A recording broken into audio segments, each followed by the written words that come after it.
tomorrow, and then 2 more report on Wednesday, Steelers being one of those. Okay, so I think it's 26 tomorrow. Or sorry, 26. Yeah, 26 tomorrow, 2 today, 2 yesterday, or whenever the Lions and Chargers reported, and then 2 on Wednesday. Joining us now, ladies and gentlemen, live from a golf course, I do believe, a Michigan man, senior NFL insider for ESPN, Adam Schefter. Yeah, Schefty, how's it going over there? You guys hitting it like Schefter? Yeah, like I'm Adam Scheffler today, and I will say you were talking about Scotty Scheffler before. Pat, you know Jimmy Sexton, the superpower agent who represents half the coaches in college football, correct? Yes, sir. Yeah, do you know who Jimmy Sexton's son Parker's college roommate was? Of course. He's just Scotty. I guess it would be Scotty there. Scotty at Texas, and I like to tease Jimmy all the time that you can represent all these college coaches, you can represent some of the biggest players in the NFL, but you had the greatest money-making prospect within your grasp as you were grooming through Texas. He was sleeping at your house, and you didn't even get him as a client. That's a big whiff. Hey, Jimmy Sexton rarely misses. Jimmy Sexton, an absolute beast, a weapon. The fact that, obviously, everybody's connected. It feels like, let's talk about that. Shout out to Jimmy Sexton and his boy, and Scott Scheffler. How was that networking event up there? Just billionaires walking around everywhere at that Michigan golf outing that you're currently at? This is a fundraiser for Michigan, and so we've got the Michigan football program today, and it was very nice because it was very opportune. The last time I believe I spoke to you, I was at Oakmont playing with Wink Martindale, and when I got home from Oakmont after my flight was canceled and I had to drive 7.5 hours from Pittsburgh to New York, after I got home and went to go play golf that week, I realized that my 5-wood wasn't in the bag. They left it behind. It turned out it was in Wink's bag, but Wink left his clubs in Baltimore and went to Florida for 3 weeks. So Wink conveniently returned my 5-wood to me today, and the 5-wood has been glorious so far, Pat. That's amazing. I assume you hit that 5-wood, 155, 160? Maybe you're giving me credit that I don't deserve. Maybe 125, 130. I'm joking. Happy you're joining us. Thank you for joining us. Tell your partners there we apologize for the interruption. Let's talk a little NFL news, shall we? T.J. Watt gets his deal done. $41 million per 3 years, 123, 108 fully guaranteed. Every insider, every Pittsburgh person was like, this deal's getting done. This is a no-brainer. He held out of mandatory minicamp. I thought that was a big deal. I thought to myself, maybe this is uglier than we thought beforehand. How did this deal end up getting done? And 3 years, 123, was this the number it was always going to be for TJ?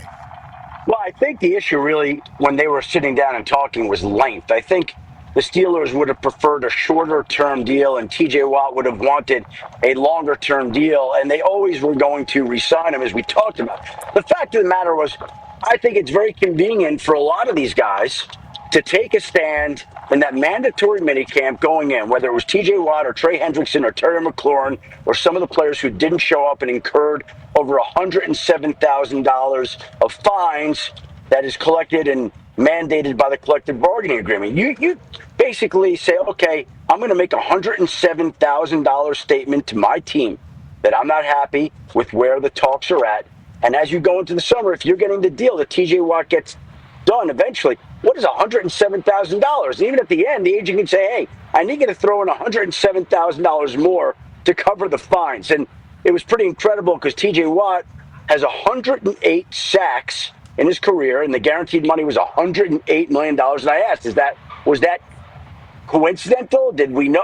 They didn't even realize it. So that was by. Oh, so you actually presented that piece of information. So this is good. Did you guys do this on purpose? 108 sacks, 108 million guaranteed. Correct. That's cute. And they didn't realize it until it was raised that was exactly how it matched up his career sacks and the guaranteed money. But what's $107,000 on $108 million guaranteed? You're not talking about anything. And that's why T.J. Watt can make that statement, even though they were just really far apart, disagreeing on the length of the contract. So I think he would have wanted 4 years. I think they would have liked 2 years. They compromised, met at 3, and there's the deal right there for $123 million with $108 guaranteed. That's a sick graphic out of D-Bone. Payday for TJ was sitting right there, but I do appreciate payday for Watt. Yikes. You know what's is very interesting about this to me is that to me was probably the last big move in a Steelers offseason that was probably unlike any Steelers offseason in recent memory. You think about all the moves that they made. This is usually a conservative franchise, laid back, relaxed, not very aggressive. And here's an offseason where they go and they trade for DK Metcalf. They sign Aaron Rodgers. They trade for Jalen Ramsey. They trade for Jonnu Smith. They trade away Micah Fitzpatrick. And then they sign TJ Watt to the richest deal that's a non-quarterback deal in NFL history. And it gets, I mean, I said it before, these are not your father's Steelers, and they did not operate that way. And I think they're tired of losing 6 straight playoff games and are being very aggressive to try to do something to snap that streak and make sure that it doesn't repeat itself. Well, yeah, my father knows that Bill Cowher could have built the boys up no matter what the roster was. You know, that is what Bill Cowher. But my father and my father's friends would say, yeah,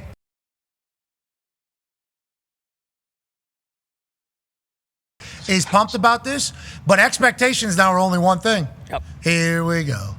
Steelers.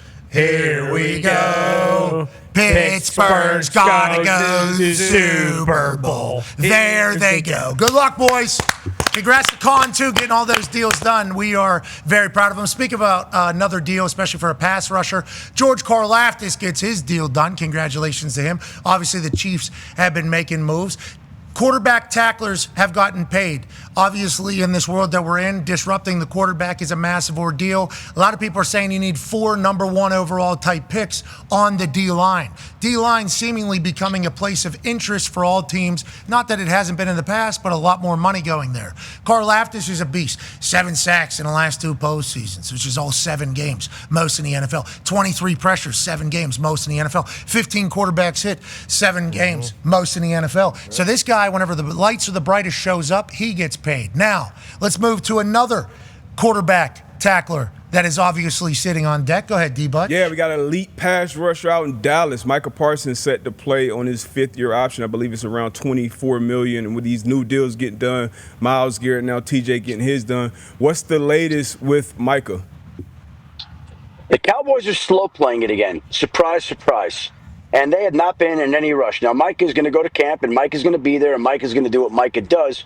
But I could tell you that going into camp, the two sides were not very close to a deal, and I don't think the Dallas Cowboys have been overly aggressive about getting a deal done. There have not been very many conversations, and I still think that everybody believes that at some point this deal is going to get done. But if we go back to last offseason as a roadmap, CD Lamb got done, I believe, late in August. Dak Prescott got done on the opening day of the NFL season.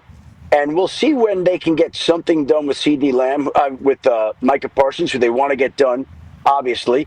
But it doesn't sound like it's on a fast track right now. Now, that can change. And I do think that when they get a deal done with him, it's going to make him the richest defensive player in NFL history. It'll be the richest non-quarterback deal in NFL history. But again, not close right now, and we'll see if they can find a way to get there this summer as they have in the past with some of their other premier players. Mula gets a 1,000% waiting on TJ. No questions asked. Yeah. But waiting on TJ, wait on TJ. Yeah, but that's fine. But the Cowboys have not exactly been pushing the envelope either, Pat. We'll see. They've been very slow about this. I respect Jerry Jones and his business acumen. I do, personally. I love it. Ever since I watched him on that Joe Buck interview show where he said something along the lines of, there's people that are 230 yards out from the green, a par 5. It's going to be their second shot, and there's a little bit of water. And they lay it up, and then they try to get a birdie. He said how he went all in for the Dallas Cowboys. And he talked about how he always goes all in for all of his businesses. And then you watch him lead the most valuable franchise in the world, basically. You think to yourself, wow, this guy, great businessman. Then you watch the way some of his contracts get handled. It's like, Jared, if you were to get these done a little bit earlier, this wouldn't be as big. CD, obviously massive. Dak Prescott, he was like 2 years late on that deal for it to be as big as it was. He always gets it done, always takes care of his guys, but it always comes at some sort of significant cost, which led to one of my favorite quotes I've ever heard, which he said, anything I've ever loved or has become very good for me, people have told me I've overpaid for. It's like, got an excuse for it. I love it. But we all just know Micah's deal is going to get done. Even if he gets hurt, even if he doesn't play well, we all assume the deal is going to get done. And now it's just like, when? I guess when. Maybe it's after a Cowboys loss happens. Yeah. Cowboys loss happens like week 6. What happens? Boom! Congratulations. Micah Parsons just signed for $42 million a year on a 4-year deal. It's like, we all know it's going to happen, Jer. We all know it's going to happen. You might as well just get it done. Like a Chris Jones situation with the Chiefs, where they open up week 1 against the Lions. Up in the suite. He's up in the suite. Chiefs end up losing to the Lions. David Montgomery runs all over him. And then what? The week after, or 2 weeks after that, Chris Jones gets paid $90 million. Yeah, it's going to happen. And the market's been set. Miles, TJ, Micah's going to expect the same exact thing. Mulligat's is going to do it. Okay, we know we're taking up your time. Let's continue to roll around the NFL quickly. Tone has a question, speaking of the Lions. Yeah, Schefty, it feels like, new year, same situation potentially for the Lions. Levi Onwuzurike shows up for camp, and then, we get reported that he's out for the season with an ACL. Dan Campbell actually had this to say. All right, let me start with Levi. Levi is out for the year. All right, Levi's surgery was, it was significant, but it needed to be done, out of his control, and it needed to be done, and so he will miss the season. So, Schefty, we were talking about, the wording there from the MCDC was, a little weird. Did he show up with an ACL injury? Did it happen in the first day of practice? What happened there for the Lions? Look, he's missed parts of the last 3 seasons with injuries. He had the injury last year, and from the sounds of that, without knowing, it sounds like they went in there and the damage was greater than they anticipated, and he's going to miss extensive time. I don't know whether there was more damage than just the ACL or what the situation was, but obviously it was a significant injury that's not going to allow him to play the season. It's the 3rd straight year that he's missing time. You just hate to hear it. You could see how emotional Dan Campbell was about that, and he's been a great player when he could stay healthy, and that's what's frustrating and disappointing, because you want somebody like that out there, and now they have another setback. I don't know whether he aggravated it or just so extensive the first time he did it that when they did the surgery it was more than they thought. Okay, so he said it was out of his control. Was there a previous surgery that was maybe not completed? Why would the out of his control line happen? I don't. Well, I think sometimes I'm guessing, I'd have to make another call, but I think they go in there and sometimes the damage is just greater than you'd ever imagine. It's more significant. And that looks like it was the case here. But I can't answer that definitively because I do not know that. Okay, well, we would like to let old cuz know. Godspeed, brother. Sorry this happened. And for the Lions, that's only one thing that's kind of happening. Go ahead, Tone. Yeah, we have a list of things for the Lions here. Obviously, Aylin McNeil is out until November with an ACL injury from last year. Aiden Hutchins returning back from his leg surgery. Malcolm Rodriguez tore his ACL on Thanksgiving. Frank Ragnow retired. Zeitler goes in free agency, and then both coordinators are gone. Jeez. So it's a list of things the Lions have to worry about. Oh, yeah. You're up there at that Michigan alum golf outing. Aside from both the coordinators, they lost 8 assistant coaches in all. 8. So Schefty. that is a coaching staff that got raided. We're not going to panic, okay? We still have MCDC and Jared Goff. Well, let's see if we're going to panic. You're up there at that Michigan golf outing. Probably a lot of Lions fans around there. How's the temperature on the Lions this year? The NFC North has not gotten worse. No, it certainly hasn't. No, it could be as tough a division as there is in football. It's going to be loaded. Every team's going to be tough. I still think the Lions have a really good team. There are a lot of people believe that they're just going to continue on. Johnny Morton's going to take over on the offensive side and do great things. Calvin Shepard on the defense side going to do great things. But there's no way that you could lose that amount of coaching brain power and think it's not going to impact you. Agreed. Plus, with all those players that are already injured last year, that was kind of their problem. But I have faith in MCDC to get the boys rallied, and I have faith in Shep. Hell yeah. I mean, look what the Eagles did it. Yeah, it took them a year. They lost coordinators every year. Took them a little bit. And they have a top 10 quarterback just like Detroit does. We're not going to get into that. Number one. Not going to get into that. I enjoy people going crazy. Hey, before we ask you another question, are you going to golf? What's going on? Are you guys in the middle of your round or what's going on? Yeah, they just played a hole without me because it's best ball. Did we birdie that or we parred it? Yeah. They just informed me that we parred because I didn't get the putt. Come on, Schefty. No. Okay, so is Eisenberg a player or no? Yeah, he's good, but he's been gone for 3 weeks. He's been, touring the world. My friend Steven Eisenberg has, and so he's blaming it on being, out of the country. Comes back. He shot an 81 at Oakmont, 41 on the front nine. 41, and he hasn't hit a shot yet today. Was he at Bezos' wedding? Was he over there at Bezos' wedding? Were you at Jeff Bezos' wedding? Is that where you were? No. Eisenberg could be, though. We just looked him up. He's the president of Kenwall Steel Corp up there in Dearborn, Michigan. Okay. Steve, hey, good to see you. Good to see you, Steve. You're great. Hey, guys, a stick when he wants to be. Guys, a stick when he wants to be. Go to a Coldplay concert. All right. Hey, stay away from concerts, just in general, pal. All right. Hey, Pat, I'll also say this.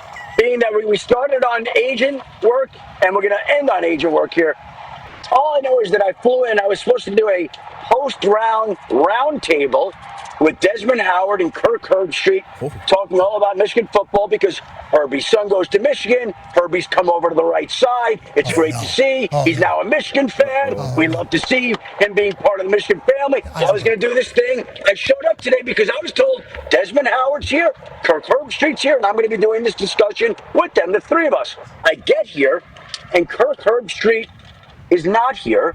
He's shooting a dog food commercial. Now, last I checked, I've got 4 dogs. I think Herbie's got 1 or 2. I've got more dogs. So whoever is representing me is doing a poor job that I'm not included in a dog food commercial with Kirk Herbstreit in a event that I came to where he was supposed to be here, that he blew me off. Yeah. That's not right. Who would have thought, Coonan? Coonan, come on, buddy. Coonan, get to the bottom of it. We need at least some pet food for this guy. He's got 4 dogs. Kirk has 4 or 5 dogs as well. Kirk has a lot of. He has a fleet.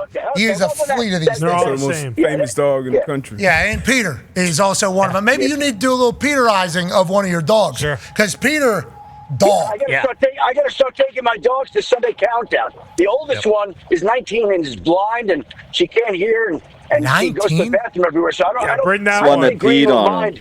I don't think Greenie will mind when Ella will go to the bathroom all over the studio on Sunday. No, I don't think so. Yeah, Greenie's fine with it. It's not going to be on his red bottoms. Hey, real quick, didn't PFT had his dog breaking news, right? Yeah. PFT had his dog, rest in peace, I think, breaking news for a while. Yeah. Leroy. I think Leroy, rest in peace, I believe. Leroy was a real news hound. Yes, yes, he was. I agree. That is the case. You should think about maybe one of your dogs becoming an insider. Then you get to because Peter's part of game day. Yeah, Peter is a part of college game day. Formally, he's just wherever he's a part of game. You need your dog to start breaking some news. Then now we start getting the pet food, the dog food. Maybe not Ella though. Maybe the fresh pets. Yeah, the 19-year-old's going to be a tough sell, but hey, maybe that's a good play in the background there. Brady and Apple. Apple, they're about 5 years old. They're primed for this. Like, if Herbie wants to share the spotlight and I have an agent that does his job worth his salt, and he gets one of these dog food deals, that'd be great. Jeez. All right, enjoy yourself out there. I think there's a lot of people in that course who probably get you a deal. Yeah. You're the man, ladies and gentlemen. I'm Schefter.